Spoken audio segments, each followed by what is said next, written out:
Today, I'm not flying solo. I've got a special guest in the house, young Callie Terza, All-American, all everything in track. How are you doing today, Callie? I'm doing good. How about yourself? I'm doing better than you could ever imagine. I appreciate you being here on set with us. It's our first female guest here, so we appreciate you coming on. Oh, wow. And we saved the best for first. Oh, So thanks for coming on. Today, let's get into your journey. We want to hear all about Callie Terza's journey from the youngin' to the person you are now, to all those journeys you've gone through. Insights on greatness through your track and field accomplishments, through your scholar athlete stuff that you've done, hammer throwing, which we got to learn a lot about today, training, diet, what it takes to be an All-American, any NIL experiences, potential Olympic dreams, potential WWE Stardom, all the things that add up to making Callie Terza the greatness that she is. Hot takes fly, better brace for the blast. Welcome to that chapter. Let's go!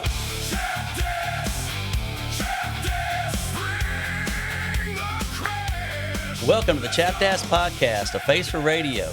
Coming at you from Woodstock, Georgia, at 5 foot 10 inches above sea level in the stock in beautiful Woodstock, Georgia. Again, welcome to the show. thank you. Yes, ma'am. Before we do get started, though, I just want to say sponsors, shout out. Follow us on Chapday Podcast, CHAPPED, the letter A podcast on all our socials. Smash that subscribe button, like us, and leave us a 5-star review, and we appreciate it.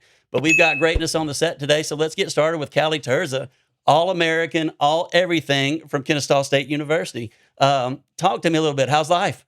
Life's going really good. I'm getting ready for a couple big meets coming up here, and I'm super excited about it. I'm excited to just tell you guys about my story and happy to be here. Well, we love it. Again, let's pretend like we're putting a GoPro on your head and you're recalling memories from your youth to now, and some of the days maybe when you were, flipping the entire football team because you were stronger and badder than they were, and some different things like that. But I know you're a semi-humble person, and I say semi because you're a wrestler, so I know you're a baddie. But I want to go through some of your accomplishments real quick, so you don't have to brag on you. I can brag on you. So this will take me a minute, folks, so give me just a second. But greatness sitting here. Just some of the awards that she's received over the last 4 or 5 years. Conference USA Athlete of the Year, Conference USA Commissioner's Medal, USA Scholar Athlete of the Year Award, 4-time top flight Kennesaw Owls, 3.5 GPA or higher. So you're a stellar scholar athlete, which that's greatness as well. 2026 First Team All-American, 2026 Academic All-American, 2026 Conference USA Hammer Throw Champion, Conference USA Weight Throw Champion, U.S. Track and Field Indoor Bronze Medalist. I mean, the list goes on and on. 2025 Second Team All-American, Academic All-American, Conference USA Throw Silver Medalist. 2024 different conference, Atlantic Sun, right? Still dominating though, by the way. 2024 Atlantic Sun Conference Weight Throw Champion. Academic All-American again, if you notice the trend. She's also smart and talented. College Sports Communication Academic All-District Team. 2023 NCAA Honorable Mention All-American. Again, Atlantic Sun Conference Champion, Conference Hammer Throw Champion. And lastly, in 2022, I mean, in the Wayback Machine, right? Team USA Under-20 World Champion Qualifier Award. Atlantic Sun Conference Hammer Throw Silver Medalist. Atlantic Sun Conference Weight Throw and Bronze Medalist. Man, what a resume. I told you that when we were talking earlier. I was like, oh my gosh, I don't know if we have enough paper to write all this down. It's amazing. It's amazing. So let's start with your journey. I mean, let's start at the beginning. As they say, when you were a youth, like what sports did you play growing up, or what sort of got you into the realm of competition, of competitive sports? I've always been in sports since I was very young. I've tried probably every sport under the sun, whether it be flag football, gymnastics, cheerleading, competition cheer, dance, tennis, golf, lacrosse, men's football. I did softball. I've tried everything, and I've always just really liked going out there and dominating. I'm really competitive. But in terms of track, I started track when I was 9 years old, and I remember when I was at recess in elementary school, I'd always race all the boys. Right. And I'd always beat them. And so my PE coach, whenever I was in elementary school, was like, we need to get you into track. So we reached out to my grandma, and we got put in track that year. And my first year running at state, I was 9 years old in one state for my age group. Oh, wow. And so I kind of realized back then, hey, this is something you're really good at. And I just loved it. And I've been doing it, I guess, now for what is that, like 14 years? Right. And so it's been like my entire life. Were you a sprinter or distance, both, all of the Yeah, above? so I did sprints. I was super fast for like super short period of time. Right. So I did the 100, the 200. I did hurdles for a little bit. So I did like the 200 hurdles, the 100 hurdles, the 300 hurdles. I did the shot put. I even tried the javelin. I tried the discus. I did the long jump because I was a pentathlete. So I did like the 5 events where it's like just every different like variety of events in Right. track and field. I did all 5 of them. I went to the national level whenever I did the pentathlon. So I've kind of tried everything and anything. But it kind of took me a while to find like my thing I was really good at, but that ended up being sprints and hurdles. Okay. And that's what I did all throughout high school and middle school and elementary school. That's amazing. Okay. Well, because I just wonder, like, at what point or what age does I guess we call it the weight. I don't know what we call the shot, the hammer, the discus. At what point, at what age do those become official kind of track meet events? I guess at what age group? So hammer and weight are the 2 events I do in college, Mhm. and they are not high school sanctioned events. Okay. So you actually can't even do them in high school. Okay. So those 2 events you could do them through a club while you're in high school. You just can't do them high school related. I didn't actually start throwing the hammer until I got to college. Okay. So I actually have never thrown it until I've been representing KSU. And so I went from whenever I was getting recruited out of high school, it was 4 sprints, hurdles, shot put. It had nothing to do with like the hammer. And so it was kind of Wow. something new and that I had to transition towards, but I picked it up really well and it was fun. So you were essentially recruited as a speedster, as a running athlete, not as obviously the power thrower, the strength Yeah. athlete, right? Is that right? Yeah, I was leaning way more towards like being a multi. So I had multis where you do like the pentathlon, Yeah, the right. heptathlon, which is just a bunch of events that you're like kind of good at. And so that's what I liked. I was really good at like a lot of events. And so I wanted to stick towards that. And then whenever I got to college, it kind of just like transitioned based off, what I picked up a little bit better. But I'm sure we'll talk about that later. Right. Well, so I have a quick question for you for the audience too, because as I'm reading up on it, trying to figure some of this stuff out, I want you to walk us through the hammer as well. But like, when it says hammer and then it says weight, explain what I'm to understand on those two. Are those 2 separate categories? Yes. Okay. So the weight throw is an indoor event. So you have an indoor season and an outdoor season for track because you start your indoor season in December, which is really, really cold. No one wants to be outside running in that weather. Right. So you have an indoor season from like December to February. And the weight is basically a 20-pound ball, about like this big, on a Okay. tiny little string. Okay. And you do the exact same motion as the hammer. So the same type of rotation and spins, but it just doesn't go as far because it's shorter and heavier. Okay. That way, if you throw the hammer, I throw it about 230 feet. So if I try to throw that indoors, it wouldn't Sure. wouldn't Yeah. go very Yeah, well. So right. the weight is kind of just like the indoor version of the hammer. Okay. And then the hammer is a 8.8-pound ball. It's a little tinier on a long string, and it goes way farther, and you can do it outdoors because it goes really far. Right. Well, when you throw it, it goes way far. That's for damn sure. So what's your PR on your throws there? So my hammer throw PR is 69.12, which I think is somewhere around 230 feet. Okay. And then my weight throw PR is 22.50, which I think is like 73 feet. Okay. Yeah. So you're one of the smart kids that can sort of differentiate between meters and feet. Is that Yeah, correct? I've kind of tried to.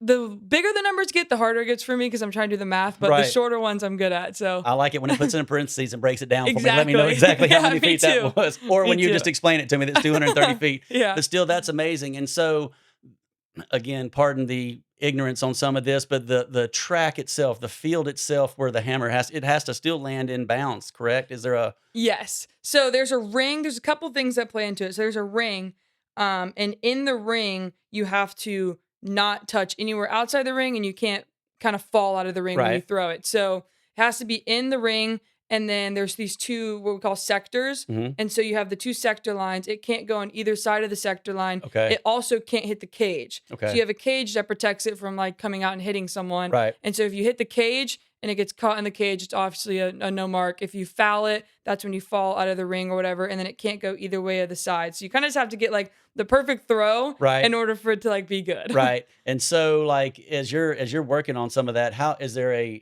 DQ phase? Like, if you hit that cage, are you automatically disqualified, or that's one of your so many throws that you get. Yeah, so in throwing, you get 3 throws, and then if you're top 9 in the meet, you get an additional 3 throws. Okay. So if you hit the cage on 1 throw, you just get an X by your name, but you still have 2 more tries to get one in the sector to get a mark for the finals. Got it. Got it. And obviously the goal is to let it be released at a certain point, and I'm assuming straight down the middle as best Yeah. you can. Is that Yes. correct? And then how many spins? I was reading 3 to 4, depending. And maybe has there a certain number of spins, or what's your process on your throws? I started at 2 spins when I was new to it, just because it is very technical and it's hard to kind of just get that down right away. So I started with 2 turns, and then about like probably 4 to 6 months into that, I went to the 3 turn, and then that's what I did for a while. My almost entire college was me doing a 3 turner, and then there was 1 year that I decided to redshirt, so I had kind of an extra year to practice and get some stuff down. So we transitioned to the 4 turn, but the 4 turn is tricky because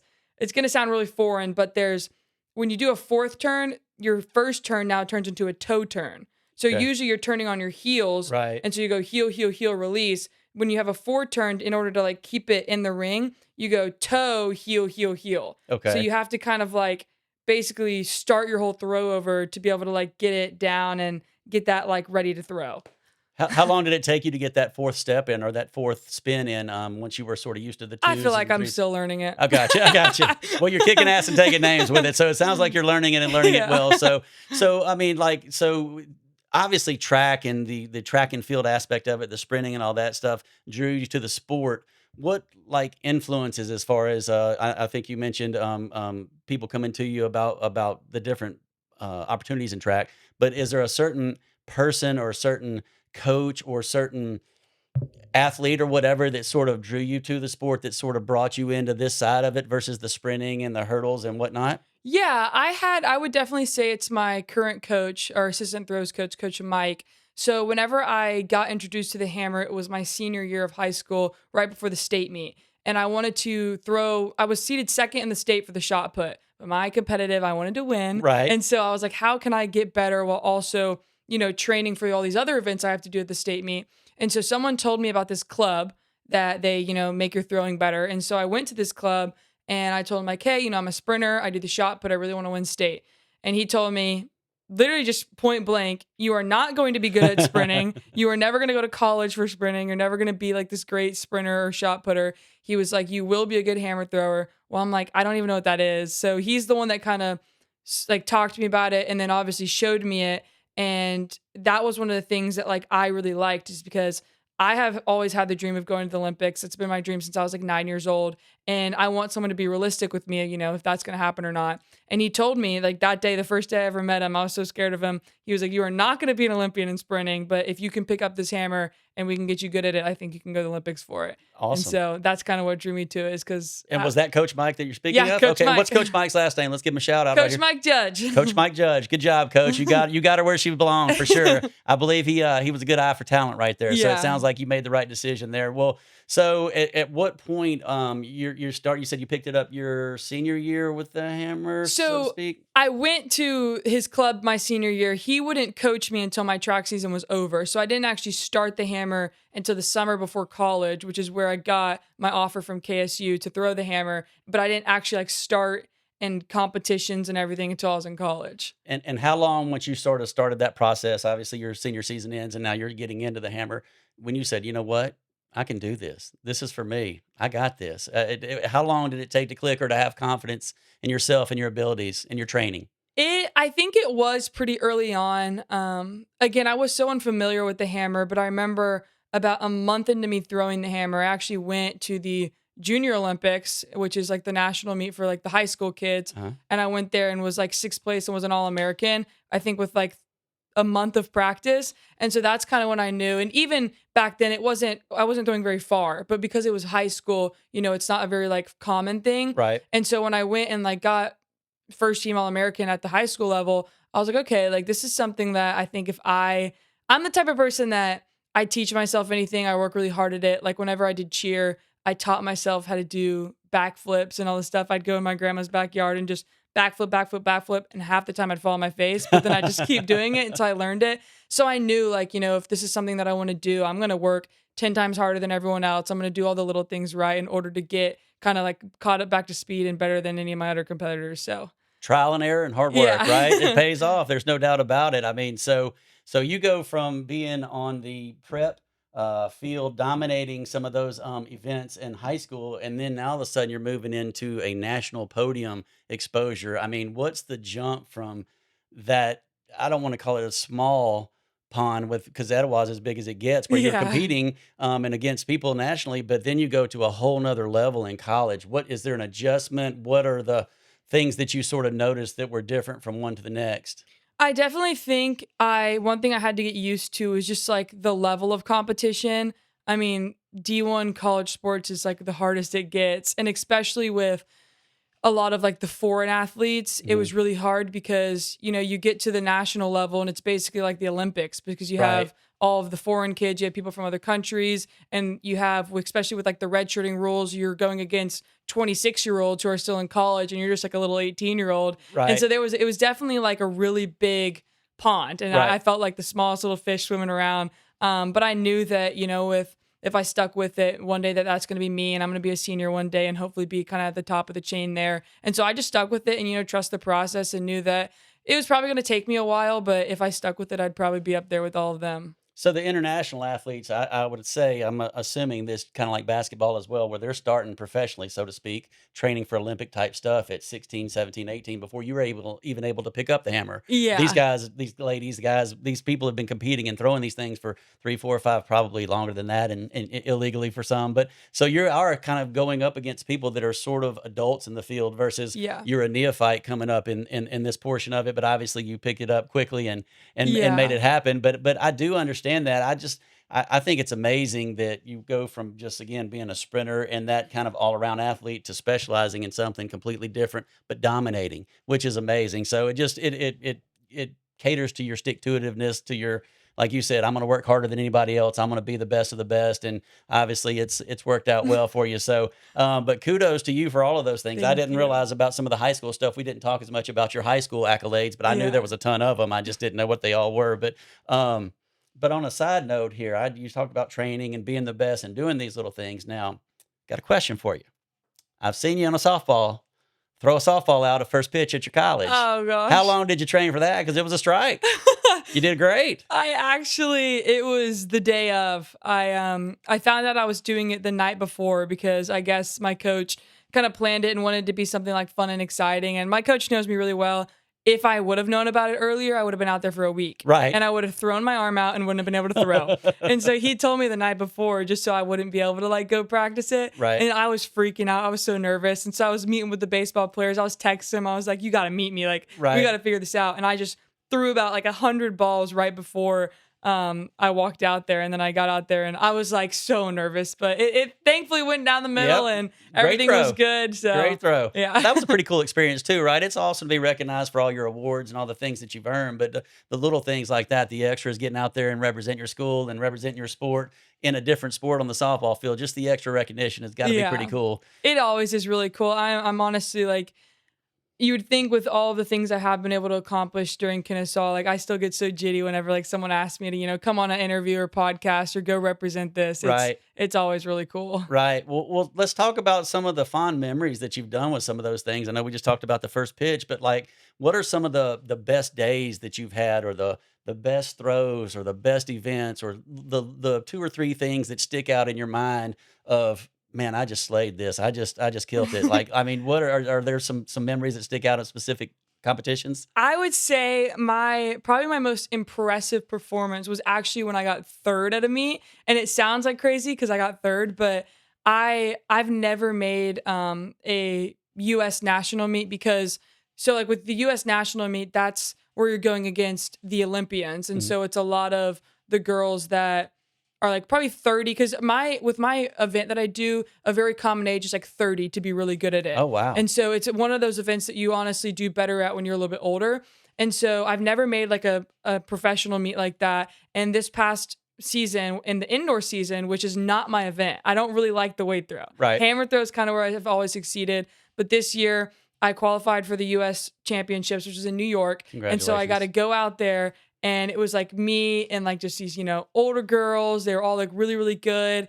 And I've never been to a meet, so I was super scared. And I actually went there and threw like a 3-foot PR at that meet and ended up taking the bronze medal at the US Right. championships, which top 3 on like an Olympic year goes to the Olympics. Heck and yeah. so that's like, I was like, whoa, like I just did that. Like, oh my gosh, I was freaking out. And it was like a new school record. It was literally the day after I just threw at the conference meet and won. And so I went from conference in Liberty, which is West Virginia, that night, flew to New York and then threw the next day. And so I was just kind of on a high that week. And I was really impressed with like being able to, you know, bring the nerves down and go out there and act like, you know, a professional and be able to throw that. So. Sure. Well, that was a good week then, Yeah, right there, that was a wasn't? great That was week an for awesome me. week. Fantastic. Congratulations on that. But those are cool stories to hear. But so you're talking about training against, or not training, but competing against people that are generally going to be 30 years old or whatever in those events. So it's essentially you're competing against adults I mean, you're an adult, of course, but an 18 and 20-year-old versus a 30-year-old, Yeah. there's body mass and strength and muscle memory and all those different things.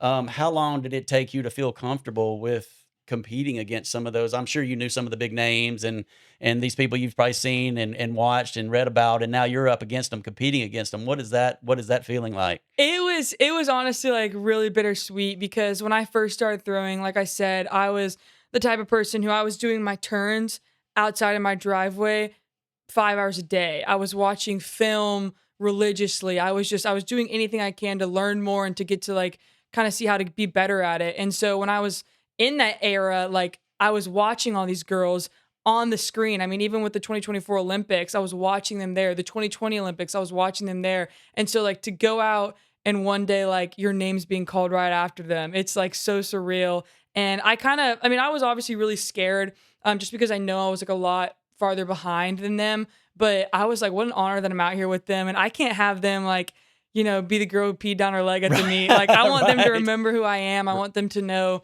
like, you know, this is the upcoming generation. Like this is who The you know, future. yeah, you're gonna be going against me in a couple years when I'm really good. And so I I always got wanted you. to be, like memorable to them. And so thankfully, like those meets where I go against them, I've always done really well. I've always like PR'd and been able to go out there and get a good mark in. Fantastic, yeah. And so I think I kind of thrive in like that environment. So are there nerves? Is there anxiousness before each throw? Or are you just comfortable with your training and all the things that you've gone through? Like you just said, 5 hours in the driveway a day working on your craft. Do you still get a little antsy right before, or? Yeah, there's always going to be nerves for me. But I think it's like exciting nerves. One thing I always looked at is I get nerves and I look at it like my inner applause. It's, you know, my body, like when I hear my heart rate going so fast, Right. I'm like, it's your body cheering you on. Like There you it's go. getting you ready for this. And so I've always that. had a really good outlook on that. But I still get super nervous. And I've noticed that like at the national meets, like NCAA nationals, for some reason, that's where it really hits me.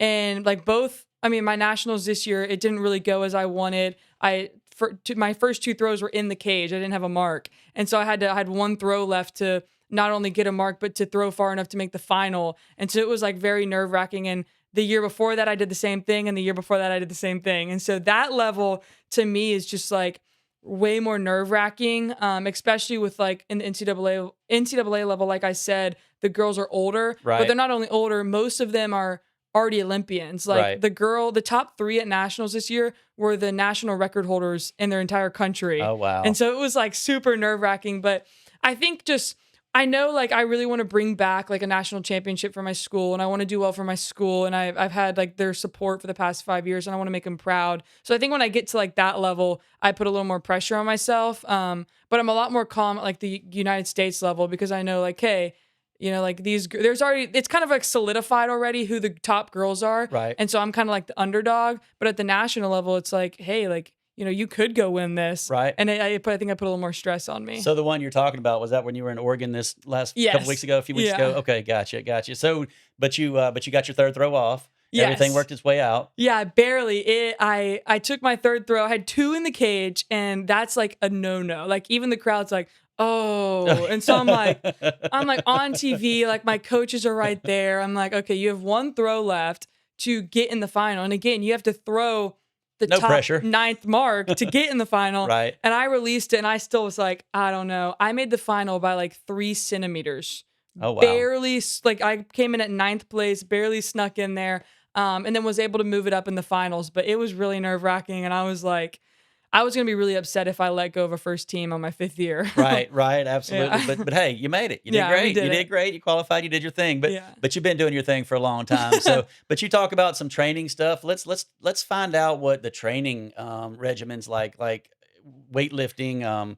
I don't know if you're doing cardio. I'm assuming you have to do all these different things and maybe get into some dietary stuff. But let's just sort of hear about what's a daily training opportunity look like for you, or a weekly training opportunity look like for you? How many days? How many hours? So we usually go 4 days a week throwing wise, and we'll go about 2 to 2.5 hours a day for just strictly throwing. And so then we'll have a lift about 3 to 4 days a week where it's about an hour and a half of like, we'll split it up between like upper body, lower body, and like full body. And Okay. so we kind of have that program. It will get a little heavier and like repetition and weight in like the off season, just because you're not throwing in competitions. Right. But it's fairly the same throughout. It's usually like 3 to 4 days a week, depending. But then like on your off days, you're not off. You're doing a Of course lighter not. load, Right. a lighter load workout, an active recovery, some sort of cardio, something to stay in shape and moving around. So I think of it like a 24-hour job. Right. And especially with the level that I want to be at, like when I go home from practice, I'm not like, oh, I'm home. It's, oh, I'm home. Okay, let's go watch some videos. Let's go, see what I can do. Let's go put in some turns in the driveway. Like it's always kind of been like that. So it's Right. pretty much 24-hour for me. Gotcha. Well, I don't want to be the guy that catches what you're throwing, but I want to be the guy that gets to watch you succeed and earn your gold medals. I saw a bunch of pictures of all your different gold medals, and that's so cool. How big is your trophy case? Like, I mean, is it a whole room of trophies? Like, golly, stacking them. Yeah, I've been doing it for I guess like 14 years now, and so I've kept almost every medal, trophy, ribbon since I was 9 years old. So at my house, I mean, we had to get kind of like what you have in here, like a bookshelf where Right. we just set everything up, and I had to get like a medal holder. And then when I got to college, I kind of kept all my college stuff in my college apartment, and then now I just moved into a new apartment, and I have like a whole room for it. It's just growing and growing, and I don't really know what to do Well, with it make sure all. you keep insurance on that, because that is some valuable swag Yeah. right there. That is really cool stuff. Yeah. Yeah. Well, I want to see some pictures of that swag whenever once you get it all set back up in your new place. I Yeah. would love to see all your medals or your ribbon room or your trophy room. That would be really cool to see. Yeah, That would be of amazing to course. see. But I think it's such a cool story. So, is there, you talk about going home and in between training and watching video, that's a 24-hour job. Is there an off season, a downtime? Is there a time when you sort of get a break from any of this? So not really. I'll say I've been accustomed to it since I was a kid. But especially like when I got into college, it became a lot more like harder because you don't really get an off season. And most sports, have an off season where they literally don't practice, they don't Right. do anything. I've never had that. And so I didn't even know that was really like a thing. But because of the extent to our season, so like my season is December to like February or beginning of March for Mhm. indoor. And then you go literally the next weekend into outdoor, which is from like March to May. And so then that's usually where people's seasons are done. But since I have been really good, my season always goes into an extended season, which is till like June. Mm. And then my Team USA season goes from June to August. So there is no So break. I am almost in season for an entire year. And so like right after August, I'll usually take like 2 weeks off. Mhm. I'll get 2 weeks to kind of just like not do anything. And then we start fall training back up for the next season. Gotcha. So it's never really off for Yeah, me, except like 2 weeks. A world class athlete, I would assume that that's kind of the way it is. And Yeah. then, so as far as like off season stuff, you're doing your training nonstop. Let's talk a little bit about like the dietary things, because I have to imagine you have to pay attention to what you eat, how Yeah. you eat, protein. I'm assuming a lot of protein, not a lot of Yeah. McDonald's, unless you get to sneak them in. But I definitely sneak my McDonald's. yes. Well, amen. Me too. Unfortunately, I'm not a world class athlete though. But so what is the diet process like? Do you have a dietitian? Do you do that on your own? Do you do that through meal prepping? Like, does the USA team provide things for you? How does that work? Yeah, so we have at our school, we actually have like a dietitian, I guess, who will kind of go over just like, what you should be doing, what you shouldn't be doing, like how this can affect your performance, how it can affect your brain, your body feeling. And so I definitely got into that right when I got into college, just because I wanted to, I wanted to feel good. I wanted to feel good in my body. I wanted to be able to, be thinking clearly, be on like my sharpest precision and stuff. And so I will say, like, when I got to college, it was a big difference because I was transitioning from being a sprinter to a thrower. You got to put on a lot of muscle. Right. And so my freshman year, I think I put on like 30 pounds, but of just straight muscle. Sure. Like I had like a 6-pack. My lats just kept growing and my thighs kept growing. And I was like, whoa. Bam, let's but I was go. having to intake like 180 grams of protein a day. Right. And so I did like 180 grams of protein. I was eating a lot of food, but like good foods. And then I was doing 4 sets of 12 maxed out on the squat. And so it was just building that, those muscles up. And then once I kind of got to like a better weight, it's been maintaining that weight. And then what we have right now is like in the off season, we'll kind of bulk up a little bit. We'll get our body ready for heavy lifting and lots of lifting. And then in the season, we'll cut back a little bit because you want to be fast, you want to be snappy, you want to be able to move well. Right. And so it kind of like, I'll have like a bulking season and then I'll have like a maintaining season and then I'll have like a cutting season.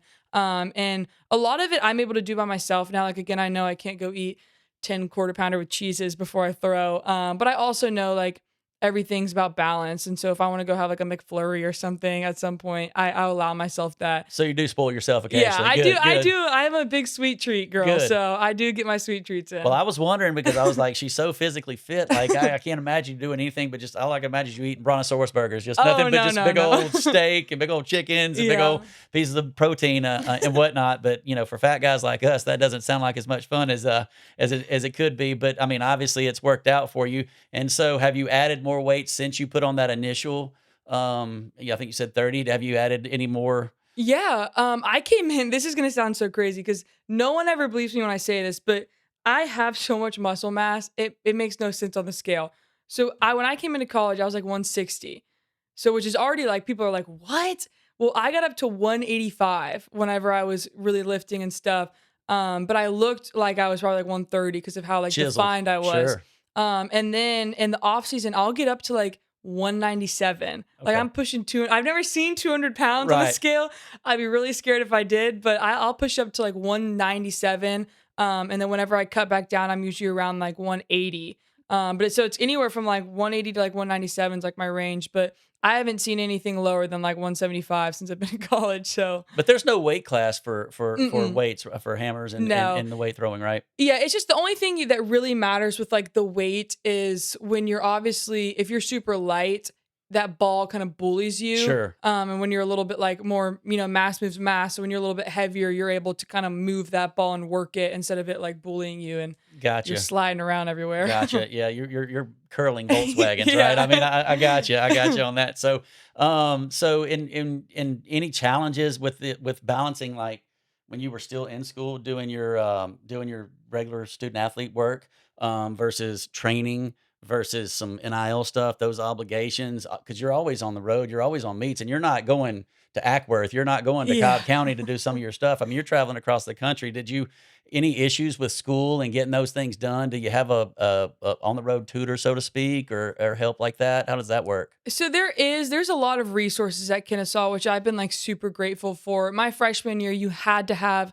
minimum 5 hours of study hall hours a week. Sure. But then based off your grades, you're able to like kind of get rid of that. And so I had it for about 2 weeks and then they realized, hey, she's fine. She doesn't need it. So I kind of got to not have to do that anymore. But I've just always been like, I guess with being like a really high class athlete, I'm very disciplined, very organized, very time oriented. Like I kind of know how to handle myself in all aspects of my life. So I've always been the person who's doing my assignments 3 weeks in advance. Right. I'm getting it done. I'm making sure if I know I have a meet coming up, I'm doing that assignment 2 weeks before. That way I'm not stressed about it. Because I want to go to a meet with nothing in my mind but the meet and, my performance. And so I'll kind of set myself up like that forever. I will say it's definitely stressful because, there was also times where I had school and I had track and I had my NIL and then I also had to have a job because, I have to pay for myself and Right. all the things. Right. And so there was some points where like it definitely was stressful. I feel like I'm in kind of that position right now because I just started like working 30 hours a week at my new job and I'm still in my summer classes and I'm in postseason and it's just like a lot. But I know that, I'm able to handle it and It's honestly like it's been a bigger blessing than it is a curse because I got my school paid for. I've been able to obviously be like financially well through my NIL programs and stuff. And so Fantastic. I look at it like that instead of looking at it as negative things. It's kind of just more opportunities for me. Well, again, going back to bragging on your resume, you're a 4-time academic All-American, so obviously you did take care of business. It was I forget what is it? You were a 4-time Owl Top Club, flight owl. top flight Yeah. Owl Club member, which is a 3.5 GPA plus for 4 straight years. So we know you took care of business in the classroom. We also know you took care of business on the track on the field at track and whatnot. So congratulations for being an Thank all you. around just a all around great kid, a great athlete, a great student athlete, a good person as well. I've heard a lot of good things about you. Thank you. I actually know your uncle, so I've got to know a I'm little so bit more about sorry. you. Well, so the rumor has it, and again, this is in all seriousness, that he was the person that has the athletic side of the family that got you going. Is that not true? Okay, he can take credit for that if he wants. Basically, we had this competition because at Boston Elementary, we had a pull-up contest, and Robert had the record for like 20 years or however long it's been of like 48 pull-ups. Right. And so when I came in, I wanted to beat him, of course, Sure. and I only did 45. I was like 3 under him, and I was so upset because he got a little advantage though, because there used to be 6th grade in elementary school, but I was only a 5th grader and I'm a girl. And so I feel like I technically still won. So now Robert has the boys record and I have the girls record at our elementary school. Gotcha. So We love you, Uncle Robert. We're just messing with you, buddy. We do. So, but all right. Well, let's transition. I know you mentioned the NIL stuff.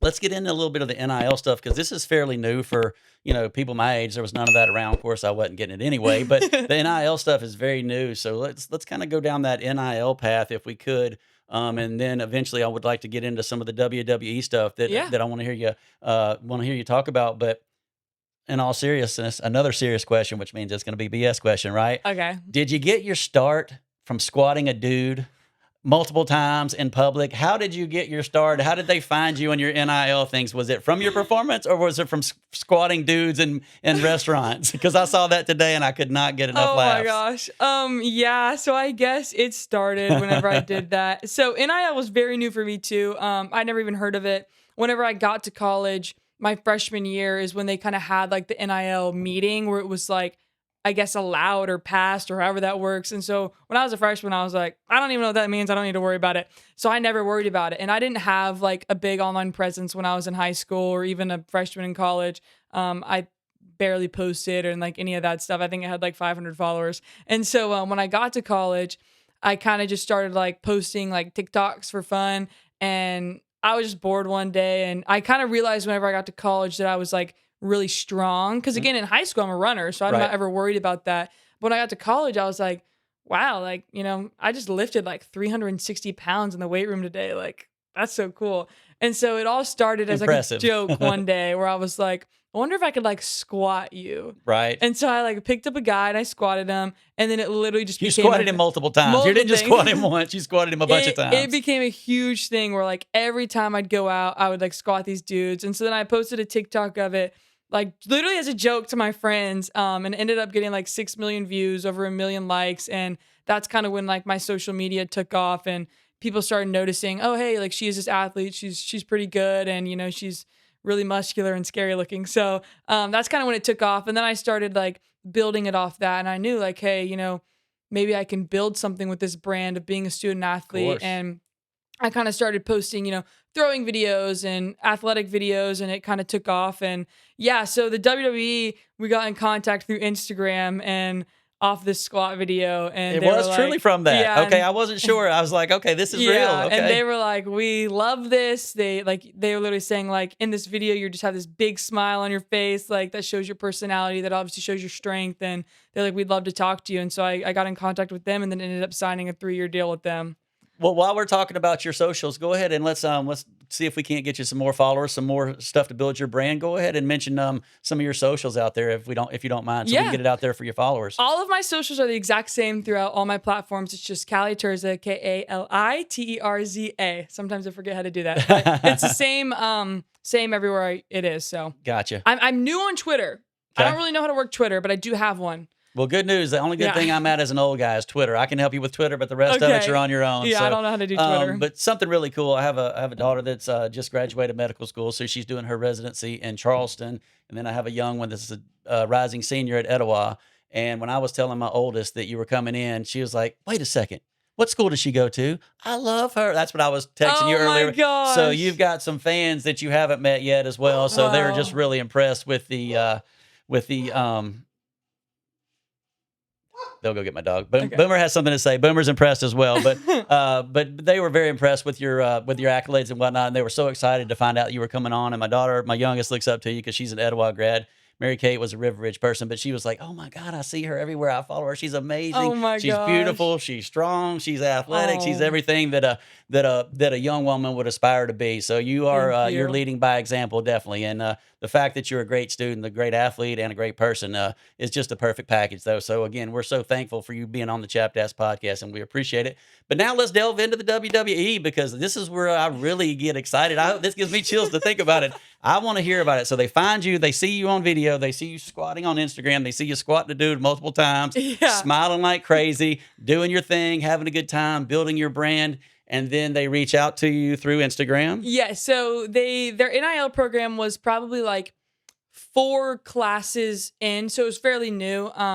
And they kind of started like this big class with like really big, like famous people. So there was a lot of like, I don't know if you remember like the Cavender twins, the Yeah, 2 basketball sure, players. sure. They were in that class. It was a lot of like the big name people. And they just wanted to do like one class of it. They ended up building it. And so by the time I signed, I was in the 4th NIL class. And so they reached out to me and they were like, "Hey, we'd love to talk to you about this program." I actually hopped on a call with them while I was at the national meet in 2023. And that's when we kind of got to talking and they were like, "Oh, like, you're a really good athlete too. Like you're personable, you're funny, you're strong, you're all these things." And so I had multiple interviews with them and they ended up saying like, "You're just a really good fit for us." And I thought that it was so cool and I Yeah, felt heck like yeah. a really good fit. And so I ended up signing with them. And so right after I signed, I actually got to go down to Orlando to like the headquarters in the Performance Center and go down and I got to meet all the wrestlers. I remember when I first walked in, Logan Paul was like right there. And Oh, I was yeah. like, oh my gosh. I was like, I can't be like a fangirl because I need to be like one of you. Yeah. But it I was gotta just act like, cool. I gotta act but cool. I I was belong. just fangirling on the inside. So I was able to go down there, meet all the wrestlers. I got to go through like my first training program. I got to kind of do the promos. I got to try on the outfits. It was super cool. And I realized like in that moment, like this is so something that I'd be really good at. And so now I've been with them for 3 years now, and I've been through multiple training sessions, and just being able to go down and multiple events. They bring us to events sometimes, and we get to like actually watch WWE in real life. And so Right. it's been such a cool experience. Good seats too, I'm assuming. Yeah, good seats, and it's obviously taken like a big financial burden off of me, and allowed me to not have to work as many hours and stuff, which has been super nice. That's amazing. So as the NIL, that was 2023. Yeah. So when that was the NIL stuff was coming out, did you did Kennesaw State have a department for that? Did you have to hire an agent, or did they have an internal agent for your NIL dealings? How did that work? So we had like compliance. So Yes. we have our compliance department, which because Kennesaw State's a little bit more of like a littler D1 school, we don't have quite as many resources in the NIL, especially with it being brand new. But we had like a compliance team who, again, when WWE sent me my contract, it was like 50 pages, maybe it might have been more. It might have been like 100. And I was like, I don't know what to do with this, and I don't know what any of this means. So I had the compliance team look over it to make sure, Kennesaw was protected. And then Sure. I actually had like a lawyer look over it and just to make sure I was protected and that I But knew. outside counsel? Outside of, Okay, yeah, okay, outside so of you had to hire an Kennesaw. attorney. Yeah, Yeah. outside of them. And so it was super cool because I felt like really, like, oh, I got to get a lawyer Yeah. and stuff. But Kennesaw was great. They had a big support system. They all like were super cool with like supporting me and, making me feel like I had all the resources that I needed. And even though we didn't have like a specific NIL department, they were really supportive during that journey. So Well, welcome to the rest of your life because you're going to be dealing with money, you're going to be dealing with fame, you're going to be dealing with agents, you're going to be dealing with superstar fandom and stardom and people like us saying, "I know her, I know her, I've Yeah. met her before." So, which is really cool to do, by the way. It's really awesome. So, looking forward to seeing your career develop there.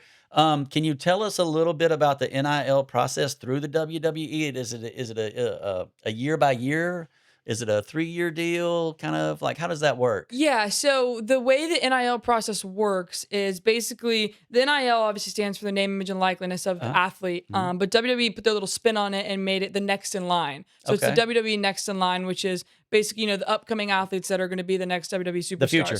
So how their program works is depending on where you are in your academics and athletics, you have eligibility. And so if you're a kid who's a senior and you're signing with the WWE, you'll have a 1-year deal or however long your eligibility is. So like Okay. when I signed, I had 3 years of eligibility left. Okay. So my deal was through 3 years. And then once you're done with your eligibility, it can obviously vary on how much eligibility you have. That's when your NIL contract ends and you actually go to Orlando, you start training, you start, making your debut on TV, and you sign a completely different contract through WWE as a WWE athlete and wrestler and superstar. You're an employee of the Yeah. WWE now. Yes. Got it. So I know you have bigger aspirations as far as not the WWE is as big as it gets, of course, but you also have aspirations of potentially being an Olympian. Can we elaborate on that and sort of where the WWE and the Olympics sort of are going to meet and stop and meet again? Yes. So it's kind of been a roller coaster, I'm not gonna lie, and it's always changing just based on, how my season's doing and stuff. And so if you would have asked me last year, I would have said, okay, I probably am just gonna take this WWE deal. I'm gonna kind of put away my Olympic dreams and I'm gonna go and I'm gonna be a professional wrestler. And I was super excited about that. I was ready to do it. I almost was looking forward to it. And then I ended up having a really successful year this year, to where I was getting to that mark where it's like, okay, like, you have the potential to go represent your country at the Olympic level. And so now I'm kind of in this position where I'm like, the Olympics are every 4 years. So Right. the next Olympics aren't for another 2 years. Mhm. And I kind of come to this crossroad where I'm like, okay, I can go wrestle. And I know if I wrestle, though, the Olympics isn't going to work just because of the time and the, obviously like the strenuous activities that the WWE requires from you. I won't be able to throw on the side. It's obviously a very like demanding job. And so I'm kind of at a crossroad because I'm like, I can go to the WWE and I can wrestle and I can start that, or I can try to throw for like 2 more years, see if I make that Olympic team and then go to the WWE. Right. And the WWE has been very obviously like, what's the word? They've been working with me. Supportive, Yeah, they're yeah, very yeah. supportive. I obviously had to move my original WWE tryout date back a couple months because of this team I made, and they were very supportive with that. They made sure everything would still be good whenever I do go down there, and so I believe that they would stick with me and support me through the next 2 years, whatever decision I decide. It's just more like with the Olympics, there's not much money in it. So do I want to work a part-time job and train and hope to make an Olympic team, or do I want to kind of go start my career? And with these next 2 meets, I think I'm going to learn a lot about who I am as a thrower and just kind of where I am in that standing. So I'm going to finish this season and then probably have to make a decision here in the next couple months about which one I want to go down. Okay, so there's no definitive. Okay, so I thought I had understood that you had signed with WWE. However, they were going to give you a moratorium, so to speak, on your contract to do Yeah. your Olympic stuff as well and then bring you back. So that's not, No, it's going to have to be Okay. a decision just because that's tough. both of them are so, again, like high level. Huge. And they both demand like a lot of like your time. And again, like my coaches are here, WWE's in Orlando. And so like if I go to Orlando, I won't have a coach, I won't have a training facility. And so it's like you just kind of have to pick one. And again, like WWE would wait on me, and I believe, and WWE is something you can always go to after, but I'm also, already 23. Yeah. By the time I'm done with 2028 Olympics, that's 26 or 25. Right. And so it's like, I'd like to get in when you're younger, just because, it's easier to build your brand and stuff when you're a little bit younger and Sure. coming out. And especially with like the WWE fan base, they're all over me right now. And they're all super excited to see me go down there. And I feel like I'm like, hey, let me put y'all on hold for another 2 Yes, years. They're that's going to be right. like, get this girl out of here. So, it's a big decision, but I trust, in the Lord's plan. And I trust that I'm going to have, all the kind of tools I need in my toolbox to make that decision whenever the time comes. So, Gotcha. So you're still weighing your options, then Yeah. you're not definitive on anything either way just No, yet. That's such a tough decision. That sucks It to have to is. make it. I hate that for you, but It I mean I is. do understand. But starting your career is one thing, but it'd be cool to see you on a Wheaties box as well, right? know. Draped in the red, white, and blue would be awesome Yeah. as well. And I'm sure the endorsements would come from that as well. But the WWE doesn't get any bigger than the WWE. So Yeah. I can completely understand where you're trying to get to with that. So good luck in whichever one of those two you choose. Thank you. I want to dive back into some high school stuff real quick. Okay. Boomer does too. He's asking a couple questions in there, but I wanted to ask you, like, when you were going through the process of trying to figure out where you're going to go to school, is it going to be Kennesaw State or somewhere else? How did you come upon those decisions? Like, what schools did you visit? What schools offered you? What schools were your kind of your top schools? I mean, where did it come down to? Yeah. So when I was in high school, it was actually the worst time to be in high school because of COVID. Mhm. So my senior year of high school was during the whole COVID, and my junior year as well.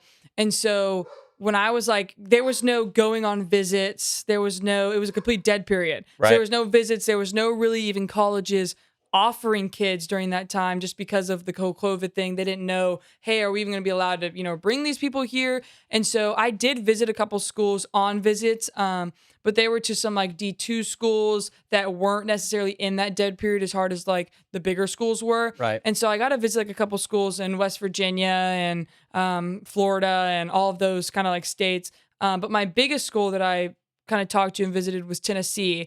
And I went up and I visited the school on an unofficial visit. They weren't allowed to meet with me, show me anything, but they said, hey, you can come up here, look at the school, and we'll talk Right, to you. And right, so, yeah. We'll so pass you a note under the table. yeah. And so I was able to go up there with my mom and grandma and look at the school.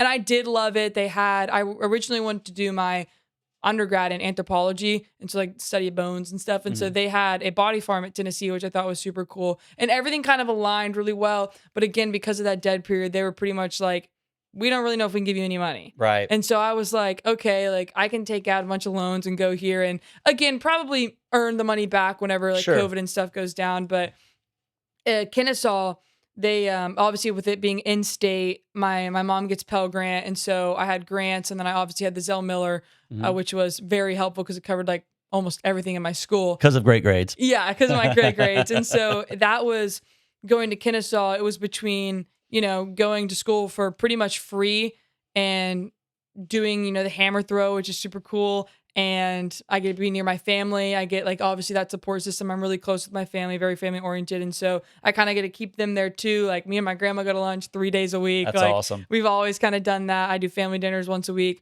versus going to Tennessee and, moving states and being away from everyone I know. I don't really have that same support system. And obviously financially, my mom's a single mom with 3 kids. So Right. it wasn't really, plausible for me in that time, but my mom was very supportive. She was like, we can do whatever you want to do.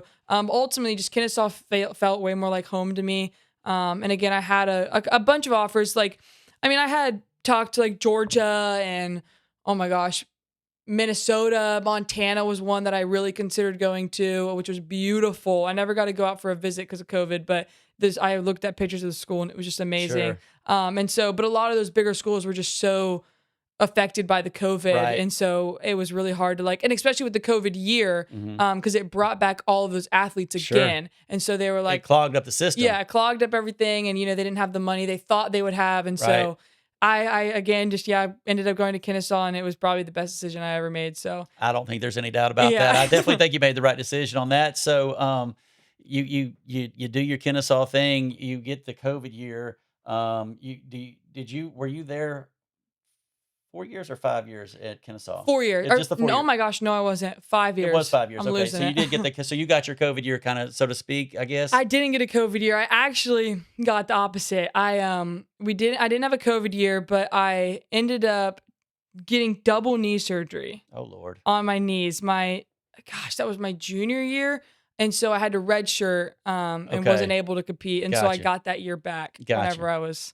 Well, that ties Yeah. into 2 things I want to ask you about. A, the injury bug. Like, what is more prevalent for someone that's throwing weight? Is it upper or lower half that would be more prone to injuries? I have had the entire body injury. Right. I You're like the can't- bionic woman. Like, Yeah, dun-dun-dun-dun-dun. I don't know what it is. I don't know if I'm just very like susceptible to injury, but I don't feel like I am because I've never even like broken a bone, knock on wood. But I ended up, my first injury was I had to get double knee surgery. I had to get my left knee done and then a month later get my right knee done, which was terrible because it was the year of the Olympic trials. Oh no. And I had qualified for Olympic trials and wasn't able to go. And that was like obviously really hard because it was like right there. I was so close. It was going to be really exciting for me to go. But couldn't do it because of my knee surgery. So I've had lower body injuries, but only really my knees. I broke my foot one time. I fractured it when I was babysitting my coach's kids, but that was like not related to track. Right. But now I've experienced a lot of upper body. Like I have my shoulder, I think it's the rotator cuff, something in there is not going good. Right. And it was just recently, like my trap and my everything's kind of flaring up on this side. Probably just from, again, being in season since December. Yes. And so it's kind of Since just you were like, 9 years old. Yeah, since I was 9 years old, honestly. But it's been a lot of kind of just like wear and tear, which I'm knowing that that's going to happen. But it's kind of, I would say, like whole body. There's not really like a specific area that's like, oh, you're going to affect that Gotcha. by throwing. But it's a lot of wear and tear, and the WWE Yeah. is going to be even more wear and tear Oh, on your yeah. body. It's not going to be easy on you. No, I it was is reading not. something. We talked about Brandon being in here a while back and talking about wrestlers at a certain point as a wrestler, at 30, 32 years old, you're getting Yeah. older in your body. I mean, you've been through a lot of Yeah. of pounding and beating, so Yeah. you want to kind of make that fame early for your stuff. So I can understand on Exactly. that as a career decision. Yeah. But the other thing I want to talk about was you mentioned the COVID year or that fifth year redshirting.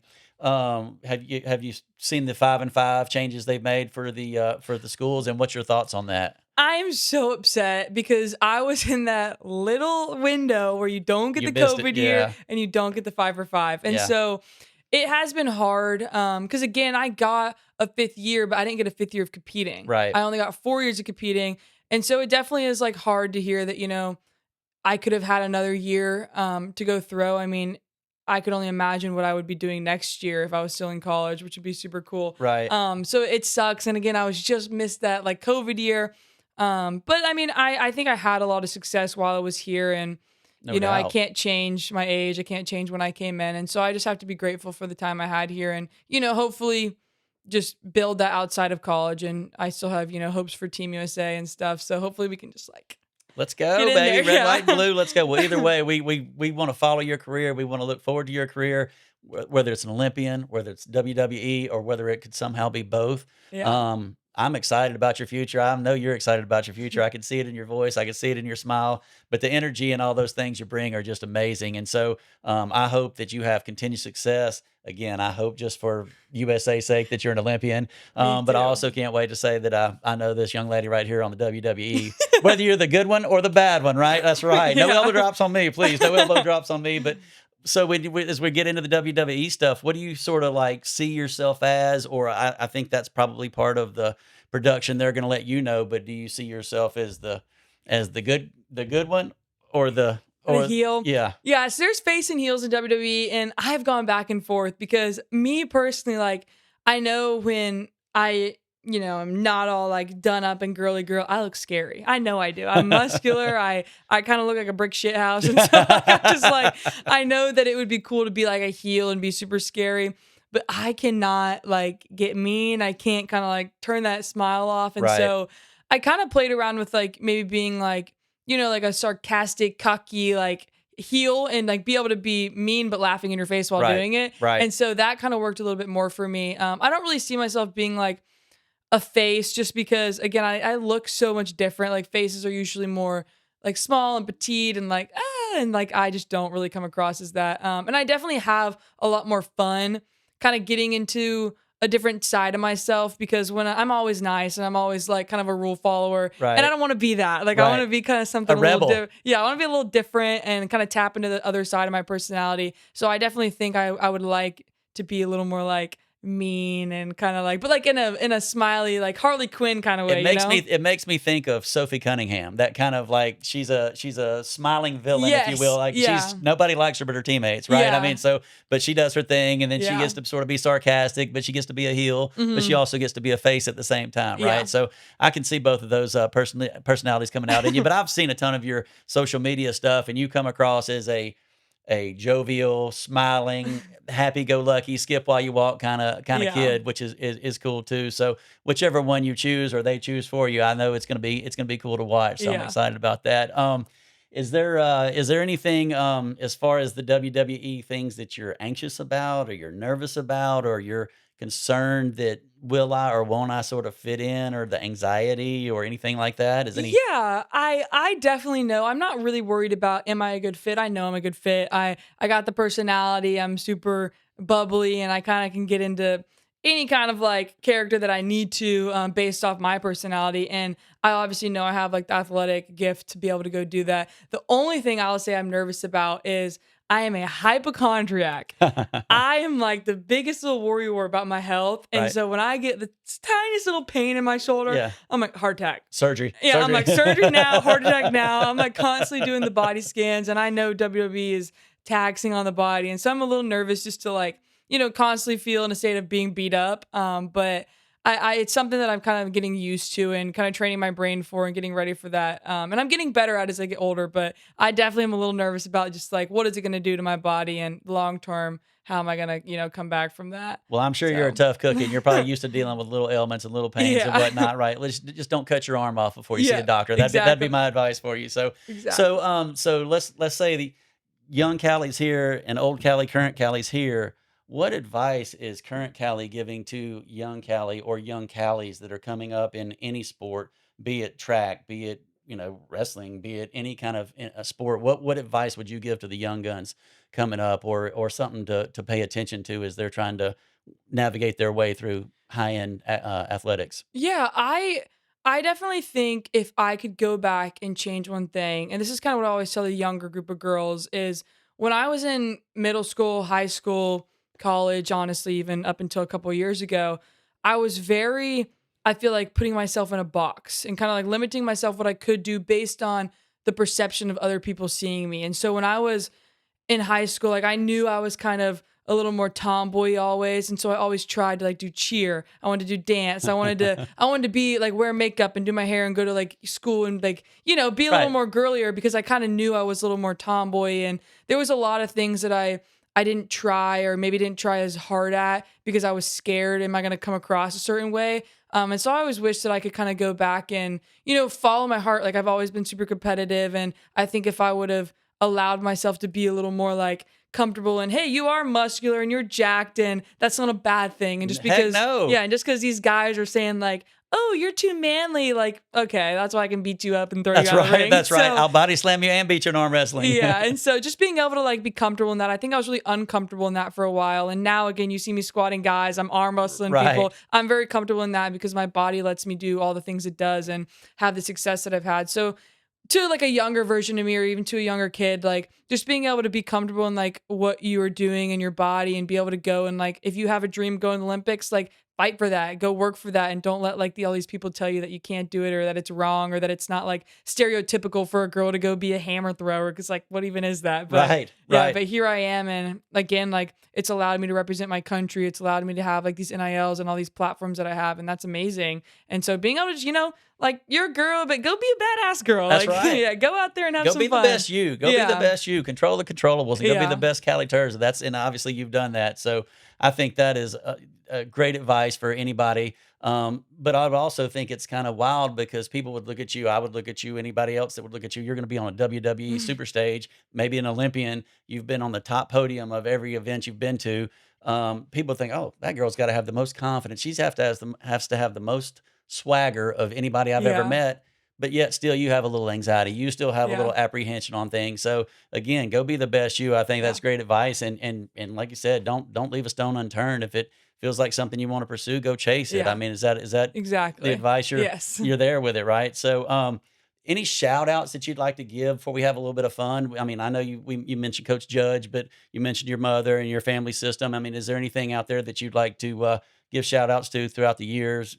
Now's a great time if you want to. Yeah, I definitely think my family is my number one support system. I mean, they come to all my track meets with Team Cali shirts on, and they've always shown up for me on the bad days and the good days too. And obviously, the coaching at Kennesaw State University, along with the sponsors and the staff. They've poured in so much to me over these past 5 years, and they've allowed me to kind of have the resources and be able to go do what I love. And again, like even people like you guys who want me to have me come on the show and talk about it, it always makes me feel really good and like really grateful to come out here and be able to like talk about, you know, my journey and my story. And I think that's really cool. And just thankful for everyone like supports me. And even like the people in my Facebook comments who are just always, you know, staying up to date with what I'm doing. That really means a lot to me. And I don't know how to work Facebook yet. So if I don't answer all the time, that's probably why. There you go. Just again, like I have just had so much support in the past 5 years that I've just been so grateful for. And I mean, one of the biggest things I'll say right now is I don't know if, are we friends on Facebook? Because I don't know how it works, but I don't know if we're friends on Facebook, but I follow you on everything else. Yeah, and yes, so, yes. like, I don't know if you saw, I had to raise money for me to go to Peru. My team covered basically all the registration and stay, but I had to buy my plane ticket, and it was like $1,600 plane ticket. Well, I ended up doubling my goal on my GoFundMe just because of everyone supporting and like stuff like that. It literally makes me like emotional. Like I get to go and, you know, support my country with all the support from all the people that like some people I don't even know. And so just thankful to everyone for that. It's been God bless you super and cool. God bless the community. But that's something really cool about this community. First of all, we've got some of the best athletes in the United States that are just within a 5-mile radius around here. It's just crazy how talented they are. But also, I think it's a giving community. I think people support. Again, I think a local kid done great. It just is a cool story. Yeah. And that's sort of where we want to come together on this show. Is kind of like where sports and life sort of meet together at the corner, and then talking about the success stories, the things that make you great, the things that also were perils that forced you to maybe change directions or change something to make you greater or to change that experience. So, but a local kid gone big is what we love on the show. And that's something that we want to experience. And so vicariously, we will be living through you for the next however many years.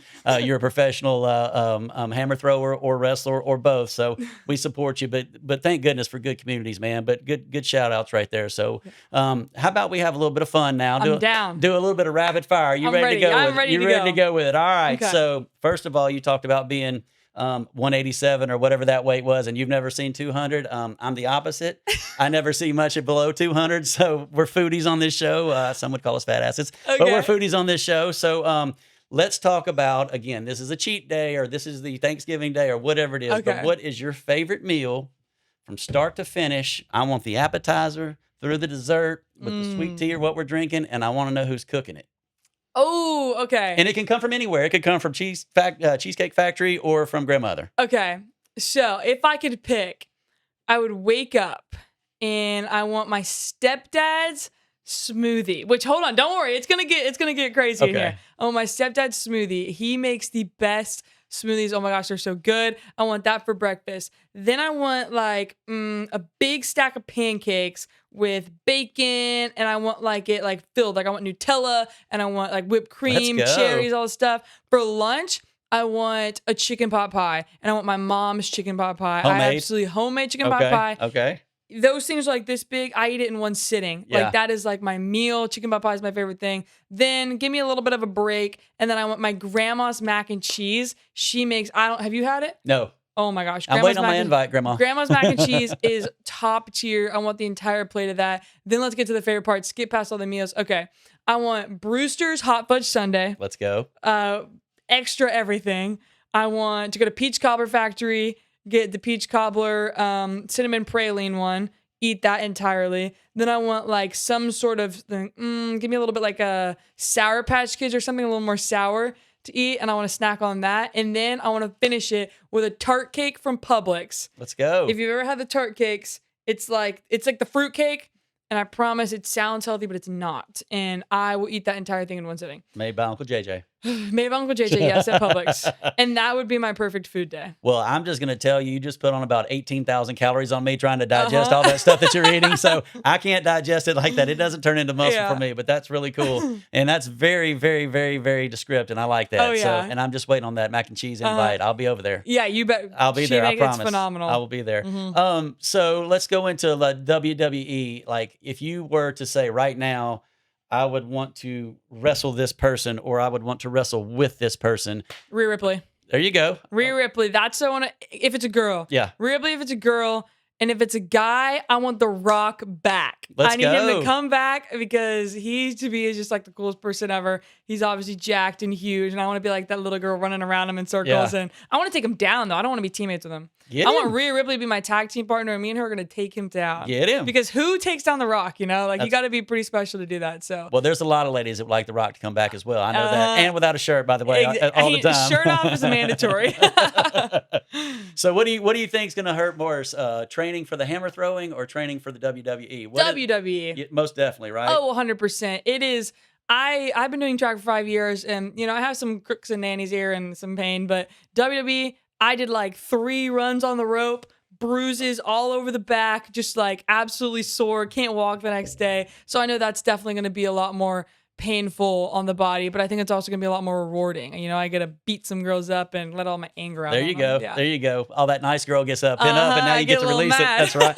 Well, what would a WWE training day or I don't want to call it a shift, but what's something look like that for a day? So you wake up and you have like ring time, which is in the morning, and it's about like 2 hours where you kind of work on more like the moves, like how to do this safely, what this looks like. Let's run through it a little bit. And then you'll kind of have like later in the day, you'll have a little lunch break and then like a scramble, I guess you would call it, maybe, where you're actually like with someone else in the ring going through kind of Competing. like a match, Yeah. if you will. And then you have like a lift, and then you'll go to like your promo classes where you'll do more of like in the mic, kind of sitting there, going through your different personalities. Am I going to be bad? Am I going to be good? Right. Kind of see what you're going to do there. And then you're done. And then you have matches on the weekends, or if you're on Monday Night Raw or Friday Night SmackDown, you'll go do those. But yeah. Well, my wife does some of that, depending on does she want to be the villain or the hero that night too. But she doesn't always come out as the Oh my wrestler. Yeah. gosh. So just kidding, honey. I'm just kidding.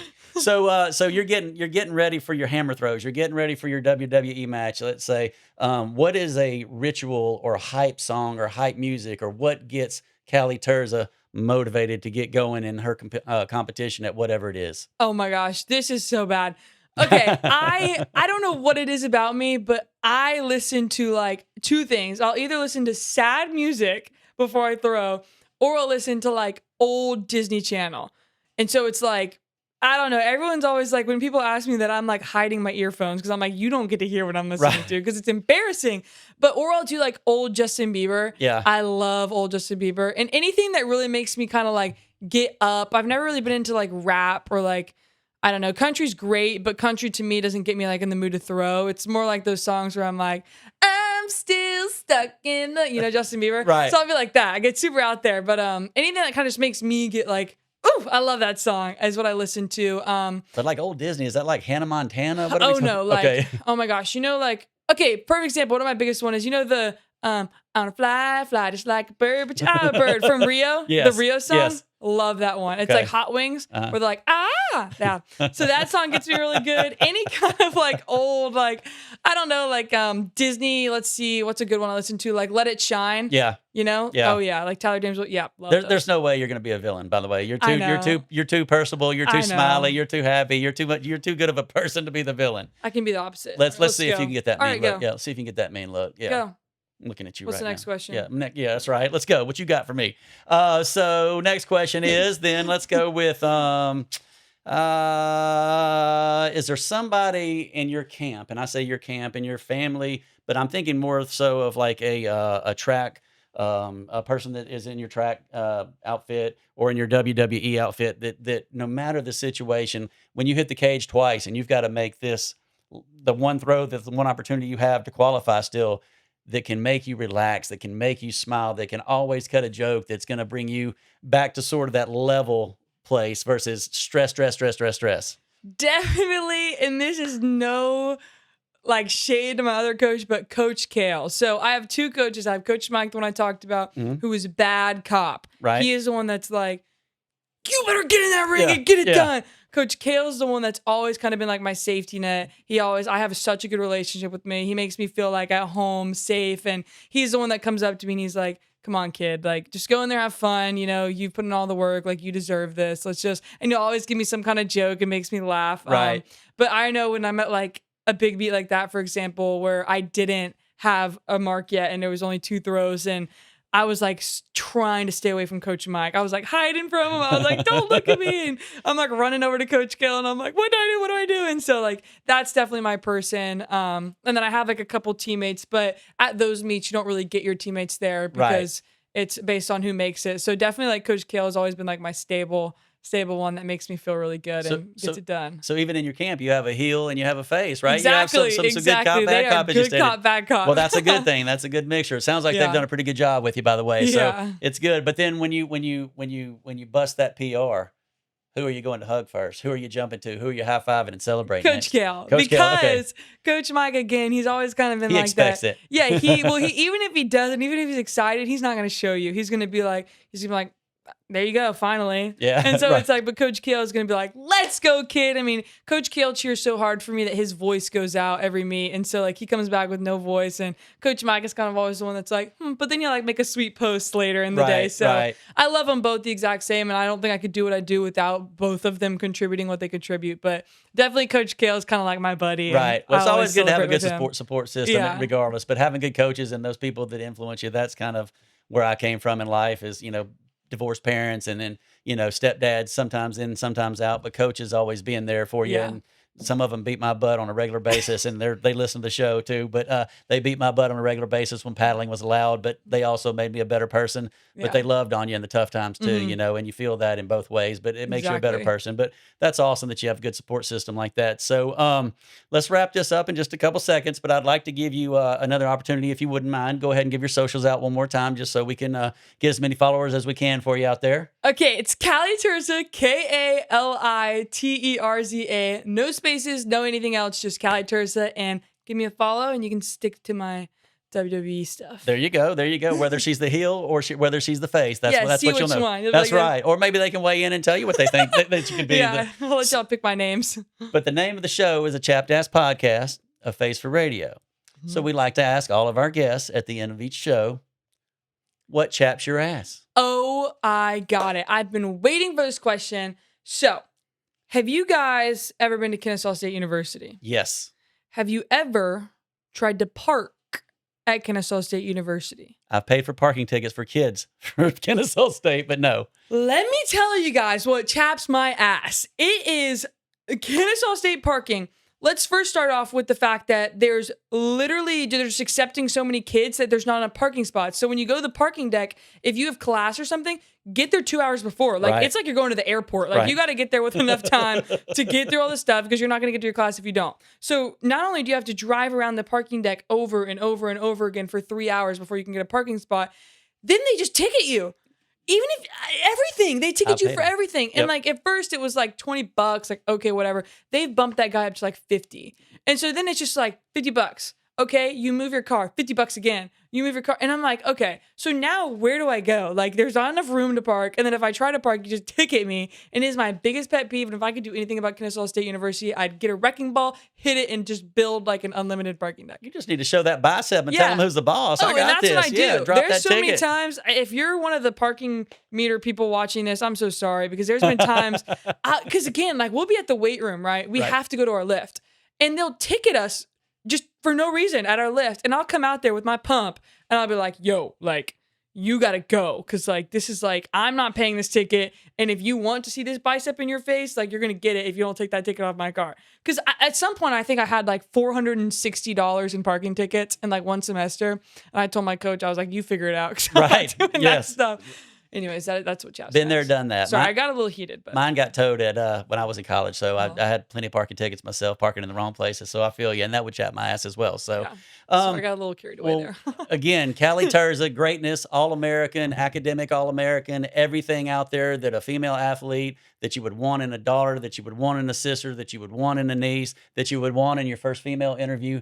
Thank you so much for coming on the Chapped Ass Podcast of Face for Radio. We can't say thank you enough for being a part of this and letting us hear your story. It's been amazing, and we certainly do appreciate it. Thank you so much for having me. Yes, ma'am. Before we close out, I just want to shout out to those sponsors again for my NIL deal for podcasters, right? Follow us on all our socials at Chapped A Podcast, CHAPPED, the letter A, and podcast on all the socials. Smash us on YouTube, like us, smash that subscribe button, and leave us a 5-star review. Let us know how the Cali interview went, and maybe we can have you on again once we decide what your path will be. Maybe we can bring you back on as you get ready to announce. That would be really cool. But otherwise, for the Chapped Ass Podcast, I'm your host, Chap Green, and we're out. Yeah!